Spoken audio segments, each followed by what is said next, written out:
On va parler d'un autre cours de troisième année sciences expérimentales. Il s'agit de l'excrétion urinaire. Excrétion urinaire, donc en gros, c'est le rejet de ce liquide qu'on appelle urine, produit donc par les reins, faisant partie de l'appareil urinaire. Les reins sont composés d'une unité structurale et fonctionnelle qu'on appelle le néphron. Donc, c'est en quelque sorte le vrai rein. Tout ce qui est réalisé dans le rein se fait dans ce néphron. De quoi est composé donc le néphron? C'est représenté en bleu sur ce schéma. On subdivise le néphron en deux grandes régions, le corpuscule rénal et le tubule. Voilà donc le corpuscule rénal et voilà le tubule. Et ces deux régions sont fortement vascularisées, très riches en vaisseaux sanguins. Le corpuscule rénal, c'est l'ensemble de la capsule de Bowman, ici numérotée en 2, avec des ramifications du sang artériel provenant au néphron, des ramifications qu'on appelle le glomérule. Donc glomérule et capsule de Bowman 1 et 2, ça forme la première partie du néphron, le corpuscule rénal. La deuxième partie du néphron, c'est un ensemble de tubes, donc numéroté ici 3, 4 et 5. Le tube contourné proximal, 3. Le tube en U, en 4, donc ça rappelle la lettre U, ou bien anse de Henle. Et le tube contourné distal, numéroté donc, en 5. Ces différents segments du tubule sont aussi en contact étroit avec des vaisseaux sanguins. C'est ce qu'on appelle les vaisseaux péritubulaires. En réalité, ces vaisseaux s'enroulent étroitement autour des différents segments du tubule, mais pour faire simple, on a représenté cette vascularisation de manière simplifiée. Les néphrons vont déboucher sur des canaux qu'on appelle les tubes collecteurs. Collecteur donc, ça veut dire que ça va faire la collecte, ça va rassembler l'urine produite par les différents néphrons. Un tube collecteur est environ relié à une dizaine de néphrons. Et on va donc expliquer comment fonctionne ce néphron. Puisqu'il y a deux parties dans le néphron, il y a donc deux grandes étapes dans la production de ce liquide qu'on appelle urine. Une première étape qui va se dérouler au niveau du corpuscule rénal et une deuxième étape qui va plutôt être réalisée par les différents segments du tubule. Pour simplifier l'explication, on va se mettre dans la peau de trois éléments du sang, trois composants sanguins, une protéine, donc c'est représenté par ces petits filaments noirs, le glucose, c'est ce petit carreau vert, et NaCl, ce sont donc ces petits cercles en bleu. Donc, mettons-nous à la place de ces éléments. On circule dans le sang artériel, on pénètre dans les ramifications du glomérule, donc ce sont des capillaires très fins, et au niveau de ce glomérule, on va se retrouver en face de la capsule de Bowman. La membrane de la capsule de Bowman est composée de cellules qu'on appelle les podocytes. Ça ne fait pas vraiment partie du programme. Ces podocytes forment en quelque sorte des petits canaux, des petits pores, des orifices minuscules qui permettent au niveau du glomérule le passage de certains éléments alors que d'autres éléments vont rester coincés dans la circulation sanguine. Ces petits pores vont donc réaliser un phénomène simple, c'est la filtration. Donc, les protéines sont des macromolécules vont donc rester dans la circulation sanguine. Elles sont incapables de traverser ces petits pores qu'on trouve dans la capsule de Bowman et les protéines vont continuer donc à circuler dans le sang sans jamais apparaître dans l'urine chez bien sûr une personne saine. Chez des personnes atteintes de certaines maladies rénales, des protéines peuvent apparaître dans l'urine. On appelle ce phénomène la protéinurie. Et c'est un signe de maladie plutôt grave qui touche le rein. Si nous étions une molécule de glucose, le glucose en C6H12O6 est beaucoup plus petit que les protéines. Donc, lorsqu'une molécule de glucose va arriver au niveau de la capsule de Bowman, au niveau du glomérule, par sa petite taille, ce glucose va pouvoir passer la paroi de la capsule de Bowman et se retrouver dans cet espace interne. Et c'est donc un phénomène de filtration. Les petites molécules telles que le glucose passent, les grosses protéines ou bien les gros composants du sang vont rester plutôt dans la circulation sanguine. Même chose pour NaCl, donc ce sont des ions. Donc NaCl vont facilement traverser la paroi de la capsule de Bowman et se retrouver dans l'espace interne de cette capsule. Pour récapituler donc, ce corpuscule rénal va réaliser une première étape de l'excrétion urinaire, une étape qu'on qualifie de filtration glomérulaire. Le liquide qu'on obtient par cette filtration glomérulaire à l'intérieur de la capsule de Bowman, c'est ce qu'on appelle l'urine primitive. Donc ce n'est pas la vraie urine qui sera par la suite rejetée par le corps, ou bien c'est le filtrat glomérulaire. Filtrat, c'est le résultat de la filtration réalisée justement au niveau de ce corpuscule rénal. On va passer donc à la deuxième étape du fonctionnement du néphron. Donc, le glucose et NaCl et tous les autres petits composants du sang se sont retrouvés dans ce liquide qu'on a qualifié de filtrat glomérulaire ou bien qu'on a appelé urine primitive. Ce liquide va commencer à s'écouler dans les différents segments du tubule. Donc voilà NaCl. Voilà le glucose. Le programme de troisième année est très simplifié concernant ce qui arrive au niveau du tubule parce que la réalité est très complexe. Les différents segments du tubule se partagent l'activité, se partagent les rôles pour arriver à jouer cette deuxième étape dans la formation de l'urine. Donc pour faire très simple, on va considérer que le glucose et les sels tels que NaCl sont des substances dont l'organisme a besoin, donc qui finalement ne devraient pas être rejetées dans l'urine, donc du moins totalement. Qu'est-ce qui va arriver donc? Au niveau de la paroi des segments du tubule, le glucose par exemple, qui est le substrat énergétique préféré de toutes les cellules, va se retrouver à nouveau dans la circulation sanguine. Ça veut dire dans ce cas que le tubule l'a réabsorbé.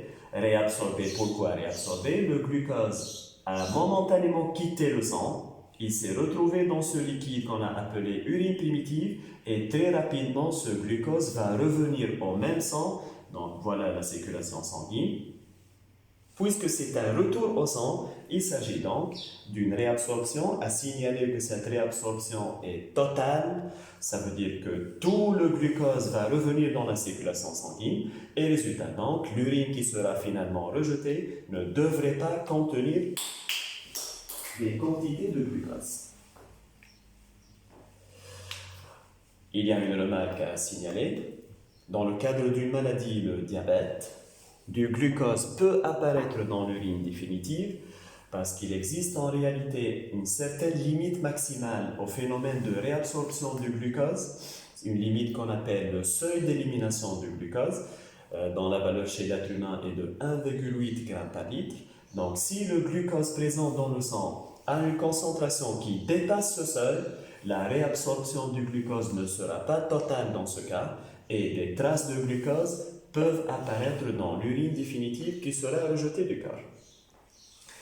On arrive au niveau de NaCl. La réabsorption de NaCl sera par contre partielle.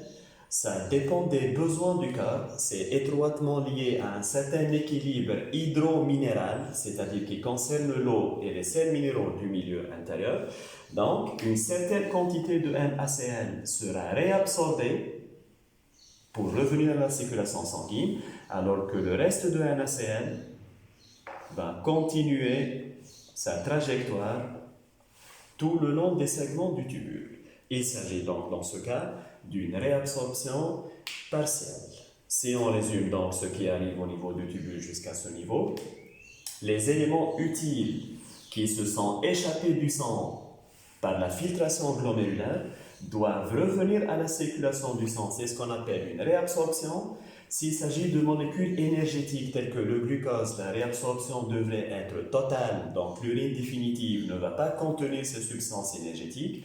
Par contre, les substances minérales seront affectées par un phénomène de réabsorption partielle. Une partie de ces sels revient à la circulation sanguine, l'autre partie va continuer à s'écouler tout le long des segments du tubule pour finalement être rejetée, c'est-à-dire que le corps se débarrasse des excès de ces sels minéraux. Et ça rentre donc dans le maintien de l'homéostasie du milieu intérieur.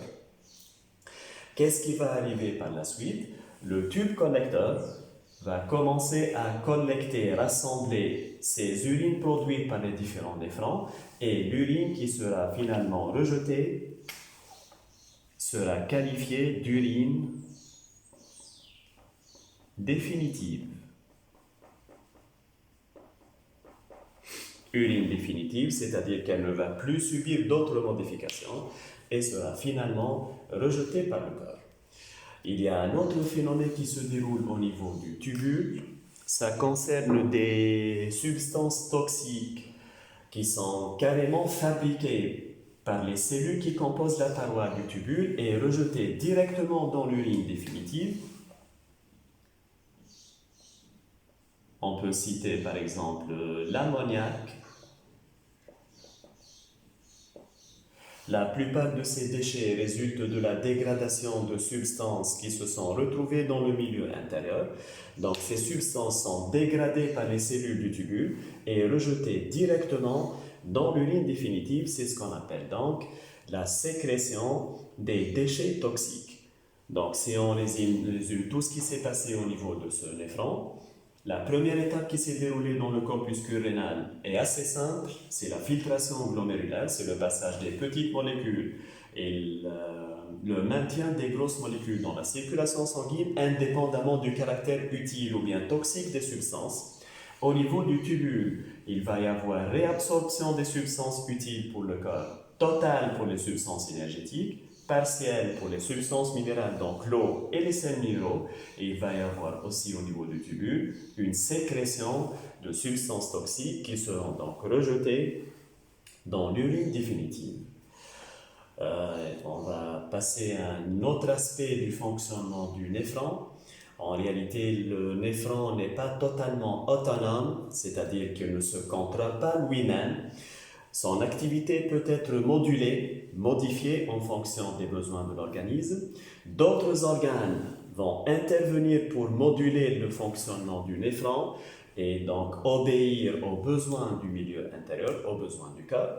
À citer deux glandes, la glande surrénale, elle est située au-dessus du rein, et une petite glande, une poche de stockage plus exactement, située au niveau de l'encéphale, du cerveau, et c'est l'hypophyse postérieure. Cette hypophyse postérieure, comme j'ai dit, est une poche de stockage qui est liée au vrai organe, une région du cerveau qui sécrète une hormone qu'on appelle ADH. Donc cette ADH est produite par l'hypothalamus, elle est stockée dans l'hypophyse postérieure et l'hypophyse postérieure dans des situations bien déterminées que je vais un peu évoquer est envoyée par voie sanguine par l'hypophyse postérieure jusqu'aux cellules qui tapissent la paroi du tube collecteur. Et donc l'hormone ADH qu'on appelle aussi la vasopressine. Ça intervient en quelque sorte dans la régulation de la pression artérielle, mais là, ça fait partie du programme de 4e année sciences expérimentales. Que va faire donc cet ADH? C'est une hormone qui peut stimuler la réabsorption de l'eau au niveau du tube collecteur. Réabsorption de l'eau, ça veut dire qu'une autre partie de l'eau, à part celle qui a déjà été réabsorbée par le tubule, une autre partie d'eau va être réabsorbée par le tube collecteur pour revenir à la circulation sanguine On peut donc, de ce point de vue, considérer qu'il existe deux sortes de réabsorption d'eau au niveau du néphron. Une réabsorption obligatoire qui va se faire au niveau du tubule par simple phénomène d'osmose, donc c'est un phénomène incontrôlable, et une réabsorption facultative, optionnelle, qui se fait au niveau du tube connecteur selon les besoins du corps, et le néphron ne contrôle pas par lui-même cette réabsorption facultative, elle est plutôt contrôlée par des glandes du cerveau à travers une hormone qu'on appelle ADH. Par exemple, cette hormone va intervenir dans une situation qu'on appelle hypovolémie. Hypovolémie, c'est lié généralement à des hémorragies. Les hémorragies, c'est-à-dire des pertes de liquide sanguin. Donc, le corps est dans une situation où il est en train de perdre ses liquides sous forme d'hémorragie. Il doit donc économiser son eau. Dans ce cas, l'hypophyse postérieure va envoyer cette hormone ADH pour obliger le tube collecteur à retenir le maximum d'eau dans le sang, et ça va donc un peu compenser les pertes d'eau qui se font par l'hémorragie.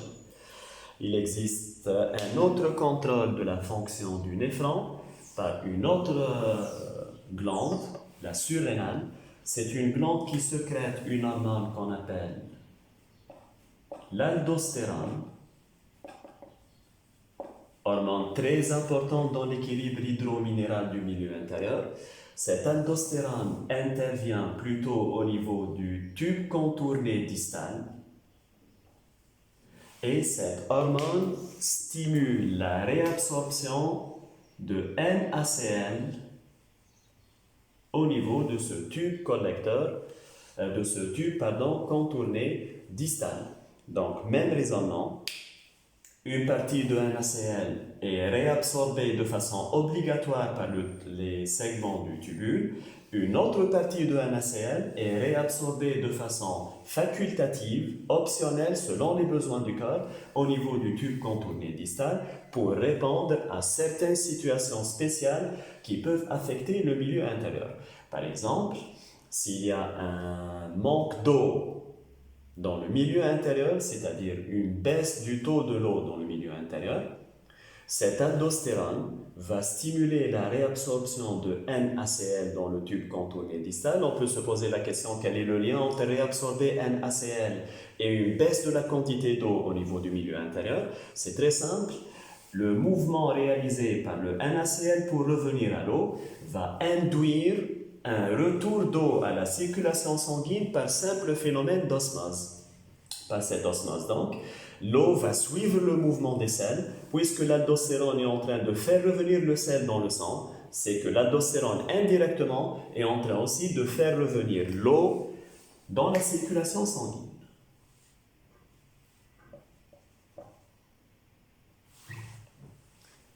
Voilà donc l'effet de ces deux hormones qui interviennent pour modifier l'activité du néphron selon les besoins de l'organisme. Si on résume donc tout ce dont on vient de parler, la formation de l'urine définitive permet l'épuration du milieu intérieur,